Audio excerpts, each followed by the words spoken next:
ఖచ్చితంగా మైలవరం నుంచి బొమ్మసాని సుబ్బారావు పోటీ చేసే అవకాశం ఉందా? కాన్ఫిడెన్స్ ఉందా? ఇక్కడ ఉన్నటువంటి పరిస్థితుల మేర నాకు తప్పకుండా అవకాశం ఇస్తాడని నేను అనుకుంటున్నాను. మీకు కాకుండా టికెట్ వసంత కృష్ణప్రసాద్కి ఇచ్చారనుకుందాం, అప్పుడు మీ సహకారం ఉంటుంది ఆయనకి? సీనియర్ల మీద కూడా కేసులు పెట్టారు. వారిని తీసుకొచ్చి చంద్రబాబు గారు ఈ పరిస్థితుల్లో ఏ రకంగా ఈ నియోజకవర్గంలో ఇస్తారని మాత్రం నేను అనుకోవట్లేదు. వైఎస్ఆర్ కాంగ్రెస్ పార్టీ నుంచి ఆహ్వానాలు ఏమి రాలేదా? మాకు చంద్రబాబు నాయుడు గారు 100కి 100 పాళ్ళు నా వరకు న్యాయం చేస్తారని నేను పూర్తిగా అనుకుంటున్నా. ఇప్పుడు రాజధాని సెంటిమెంటు ఎంత ఉందనుకుంటున్నారు? అసలు ఈ 2 జిల్లాల్లో దాదాపు 10 సీట్లు అమరావతి ఇష్యూ దెబ్బకి మొత్తం గెలుస్తాయి.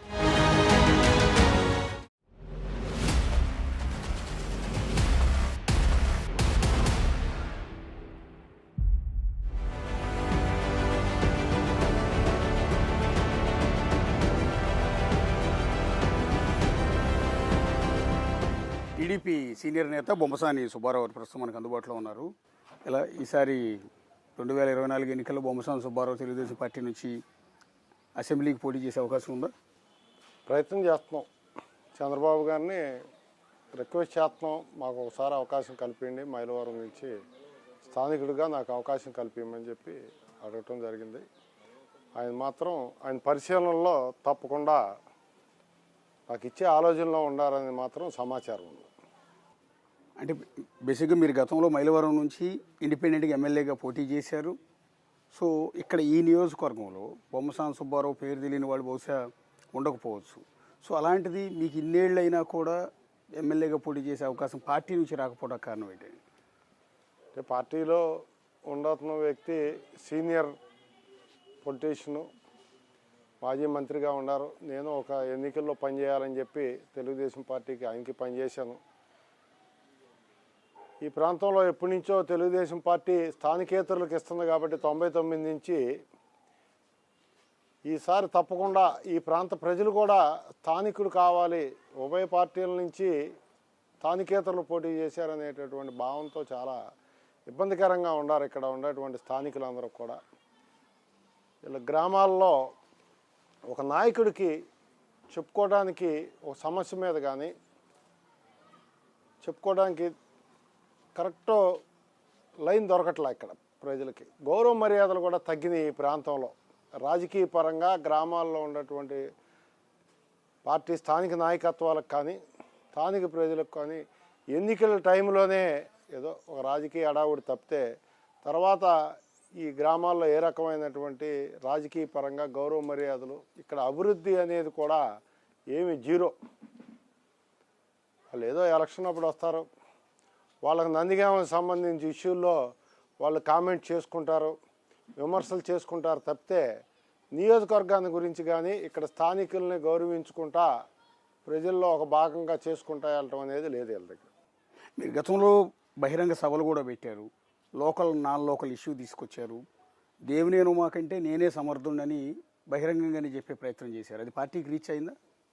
తప్పకుండా తెలిసిందండి. మొన్న రెండోసారి బహిరంగ సభ పెట్టినప్పుడు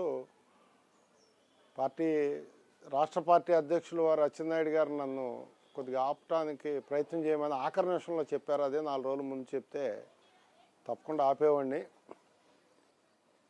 మేము ఇప్పుడు జనసేన తెలుగుదేశం పార్టీ కలిసి ప్రయాణం చేస్తుంది.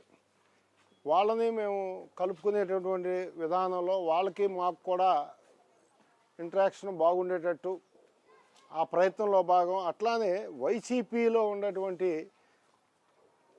పాత కాంగ్రెస్ వాదులను కూడా తెలుగుదేశం పార్టీలోకి ఆహ్వానించడం కోసం కూడా ఈ సభలు ఏర్పాటు చేస్తాం, ఆత్మీయ సమావేశాలని చెప్పి.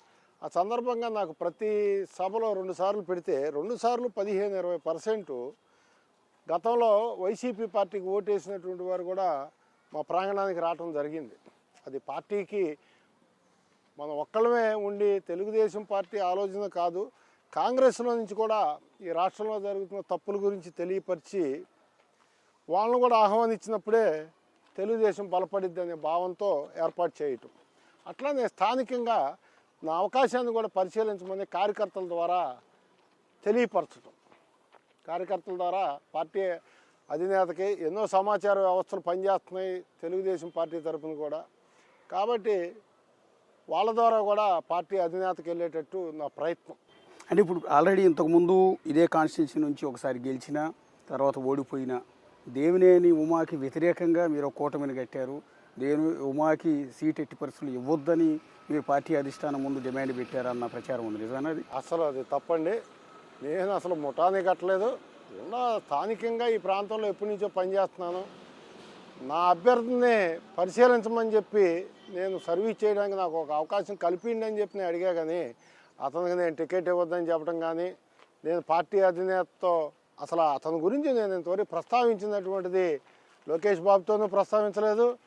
బాబు గారి దగ్గర అసలు ఆ ప్రస్తావనకే అవకాశం రాలేదు. అండ్ మీ ఇద్దరు ఒకటి మీరు లోకల్ నాన్ లోకల్ ఇష్యూ తీసుకొచ్చారు కాబట్టి అడుగుతున్నాను. దేవినేని ఉమా నాన్ లోకలే, ఒక విధంగా చెప్పాలి అంటే ఇప్పుడు సిట్టింగ్ ఎమ్మెల్యే వసంత కృష్ణప్రసాద్ నాన్ లోకలే. సో వీళ్ళిద్దరిలో ఎవరు బాగా పనిచేశారని అడిగితే మీరు ఏమి చెప్పగలుగుతారండి? దేవినేని ఉమా నియోజకవర్గంలో అతను ఏమీ చెడు మూట కట్టుకోలేదు. కృష్ణప్రసాద్ గారు మాత్రం వాళ్ళ బంధువుల ద్వారా ఏదో ఆ ఫ్లై యాష్ దగ్గర, ఆ కొండపల్లి ఫారెస్ట్ క్వారీ దగ్గర, ఇట్లాంటి దగ్గర అతని పరిధిలో ఆ మాట తెచ్చుకోవాల్సినటువంటి అవకాశం ఎందుకు తెచ్చుకున్నాడో అట్లాంటిది విమర్శకు గురి అవ్వాల్సిన పరిస్థితి లేదు. దాంట్లో మాత్రం నియోజకవర్గంలో తీవ్రమైన విమర్శకు గురయ్యాడు. దేవినేని ఉమామహేశ్వరరావు నియోజకవర్గంలో అభివృద్ధి కార్యక్రమాల్లో ఆయన ముద్ర ఏమి వేయలేకపోయాడు, కానీ ఇట్లాంటి పనులు ఏ రోజు చేయలేదు.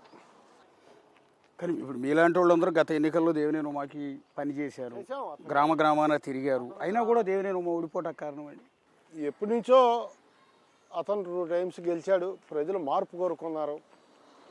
అతను కూడా ఇక్కడికి వచ్చి స్థానికంగా ఉన్నటువంటి పార్టీ పెద్దలను కానీ యువకులను కానీ ఆకర్షణ చేయలేకపోయాడు. ఇతను మనం ఎంకరేజ్ చేసి 2 సార్లు గెలిపించాం, మంత్రి అయ్యాడు, ఇతను మన విషయంలో గౌరవ మర్యాదలుగా లేడు అనేటటువంటి దాంతోనే ఓడిపోయాడు తప్పితే తెలుగుదేశం పార్టీ బలహీనంగా ఉండి ఓడిపోలేదు. ఇప్పుడు మీలాంటి పెద్దలు ఉన్నారు ఈ నియోజకవర్గానికి, పెద్దలు మొదటి నుంచి కూడా ఈ నియోజకవర్గంలో మీరు పనిచేశారు, సర్పంచ్గా ఎన్నో ఏళ్ళే పనిచేశారు, ఎమ్మెల్యేగా పోటీ చేశారు, ప్రతి గ్రామాన మీరు తిరిగారు. మీలాంటి వాళ్ళు కూడా ఆయన కలుపుకోయే ప్రయత్నం చేయలేదా? నా విషయంలో ఆ తేడా లేదు, కానీ అతను ఇంకో మనిషి ఆధిక్యతను అతను సహించడు. అది అతని దురదృష్టం. అది రాజకీయంగా పెరిగేవాడు సీనియర్ అనేవాళ్ళు ఎంకరేజ్ చేయాలి కొంతమందిని, అప్పుడే అతని లీడర్షిప్ చాలా పై స్థాయికి వెళ్ళిద్ది. అతను ఆ దిశగా ప్రయాణం చేయలేదు. ఈసారి ఎన్నికల్లో ఖచ్చితంగా మైలవరం నుంచి బొమ్మసాని సుబ్బారావు పోటీ చేసే అవకాశం ఉందా? కాన్ఫిడెన్స్ ఉందా? నాకైతే పూర్తి నమ్మకం ఉందండి. చంద్రబాబు గారు ఆలోచన విధానం, ఇక్కడ ఉన్నటువంటి పరిస్థితుల మేర నాకు తప్పకుండా అవకాశం ఇస్తాడని నేను అనుకుంటున్నాను. ఎందుకంటే నాకు స్థానికంగా ఇక్కడ ఉన్న ప్రజలు పార్టీలకు సంబంధం లేకుండా పేదవారంతా నేను ఎన్నో సేవా కార్యక్రమాలు, కోవిడ్లో వీళ్ళు ఎవరు అసలు అడ్రస్ లేరు, ఆ సమయంలో కూడా మాకు ఉన్నటువంటి పరిధి కంటే మించి మేము బోల్డని సర్వీస్ చేసాం కొంత ప్రాంతానికి. ప్లస్ మైనార్టీలకి ఏ కార్యక్రమం వచ్చినా, పేదవాళ్ళు ఎవరు వచ్చినా మేము అన్ని రకాలుగా వాళ్ళకి ఆదుకుంటానే ఉన్నాం. మాకు ఏ పదవి లేకపోయినా ఈ ప్రాంతంలో నా దగ్గరికి ఒక మనిషి వచ్చాడంటే నా మీద ఒక నమ్మకంతో వచ్చాడు కాబట్టి నేను ఆ మనిషికి, ఆ పేదవాడికి చేసి పంపించాలనే భావంతో మేము పనిచేసాం. కానీ పార్టీలకు అతీతంగా తప్పకుండా వైసీపీ పార్టీ నుంచి కూడా బోల్డ్ మంది సమాచారం ఇస్తున్నారు. నువ్వు టికెట్ తెచ్చుకుంటే మా అందరి సహకారం కూడా ఉంటుందని ఎన్నో గ్రామాల్లో పేద ప్రజలు నాకు తెలియపరచడం జరుగుతుంది. అది పూర్తిగా నమ్మకం ఉంది. నాకైతే చంద్రబాబు గారు ఓకే చేస్తే చాలా డెడ్ ఈజీ. ఇప్పుడు సిట్టింగ్ ఎమ్మెల్యే వసంత కృష్ణప్రసాద్ పార్టీ మారుతారు, తెలుగుదేశం పార్టీలోకి వస్తారు. అదే మైలవరం నియోజకవర్గం దేవినేని ఉమాకి కాకుండా, లేకపోతే మీకు కాకుండా మళ్ళీ వసంత కృష్ణప్రసాద్కి ఇచ్చే అవకాశం ఉందని కొంత ప్రచారం జరుగుతుంది. మీ దృష్టికి వచ్చింది అది? అది దృష్టికి వచ్చిందండి. చంద్రబాబు గారు మాత్రం ఏ శాసనసభ్యుడు వస్తే పార్టీలోకి వస్తానని, సర్వీస్ చేస్తానంటే ఎవరినైనా ఆహ్వానిస్తారు, ఏ రాజకీయ పార్టీ అయినా సరే. ఇప్పుడున్న స్థానిక శాసనసభ్యుడికి అదే నియోజకవర్గం ఇస్తారని మాత్రం నేను భావించట్లా. ఇప్పుడు ఒకవేళ మీకు కాకుండా టికెట్ వసంత కృష్ణప్రసాద్కి ఇచ్చారనుకుందాం, అప్పుడు మీ సహకారం ఉంటుంది ఆయనకి? చూద్దాం, మా వాళ్ళందరితో మాట్లాడి నిర్ణయించాలి. ఎందుకంటే వాళ్ళు మా మీద అకారణంగా 307 SC ST కేసు పెట్టి 37 రోజులు మేమైతే భార్య పిల్లలను వదిలేసి ఎటో వెళ్ళిపోవాల్సి వచ్చింది. జీకొండూరులో అసలు అది కారణం లేదు.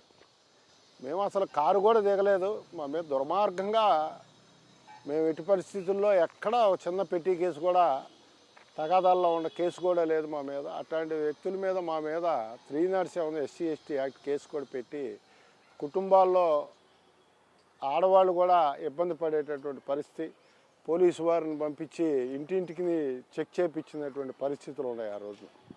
అతని దృష్టికి తీసుకెళ్ళినా కానీ అది మా పాత్ర ఏమీ లేకపోయినా కానీ రెండో ముద్దాయిగా ఉమాగారు, మొదటి ముద్దాయి, రెండో ముద్దాయిగా నేను, అట్లానే నియోజకవర్గంలో ఇంకొక 16 మంది తెలుగుదేశం పార్టీ సీనియర్ల మీద కూడా కేసులు పెట్టారు.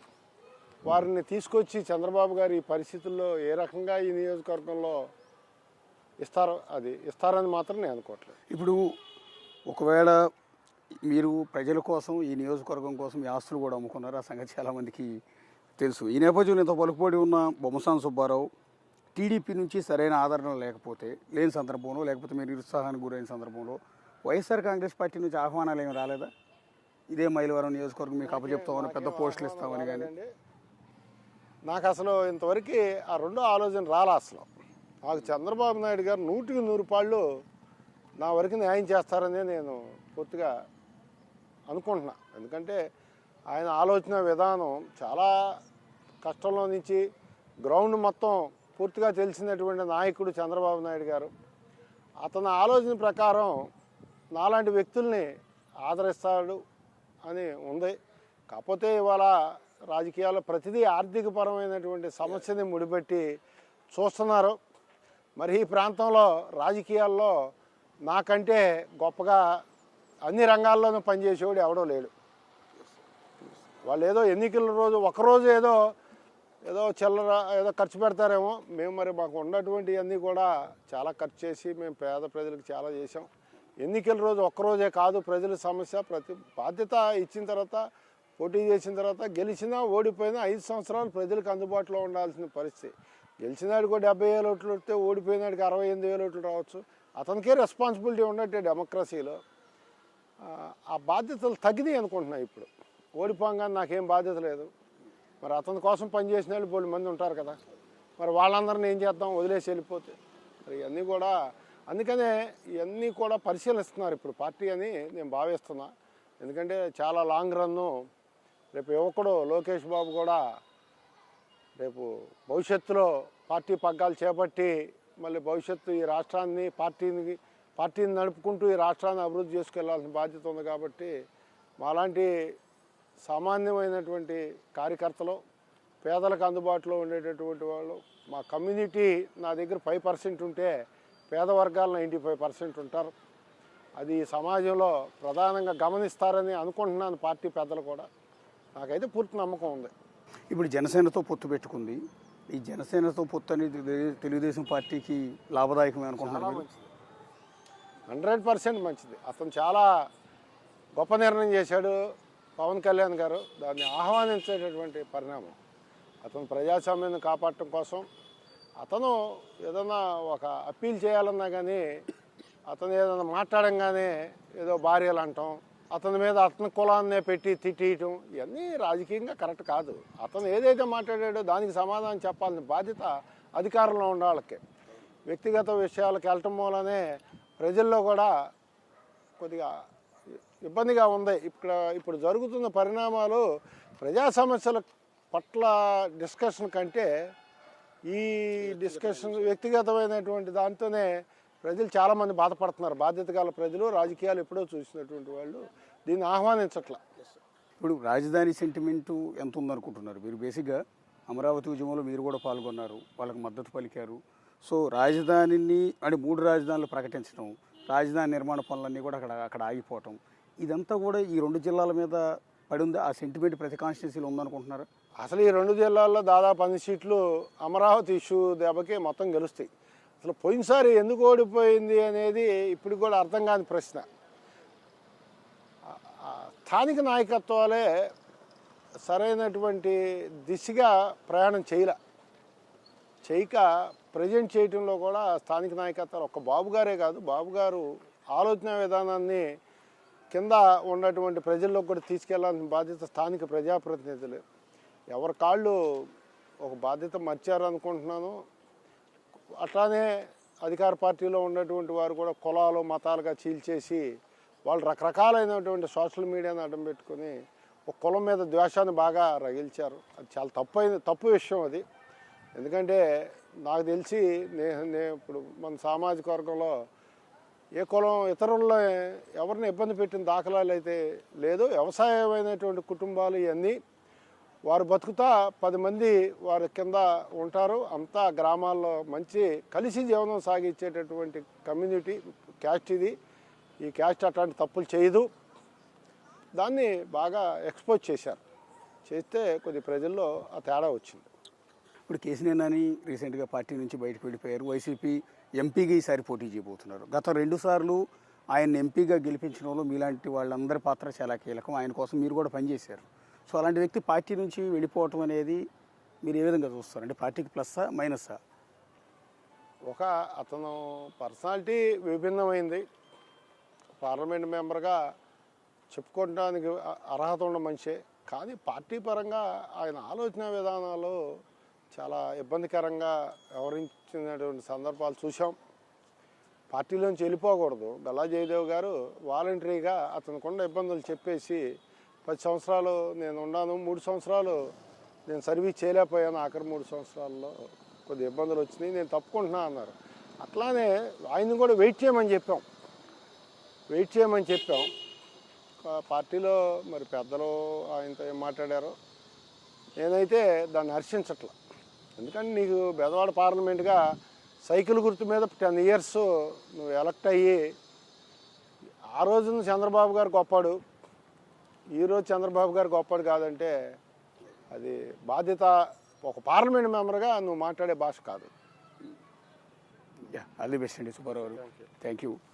అది బొమ్మసాని సుబ్బారావుతో నేనే ఎమ్మెల్యే. మరొక నియోజకవర్గంలో మరొక నాయకుడితో మళ్ళీ కలదు. అంతవరకు signing off. This is Ashok.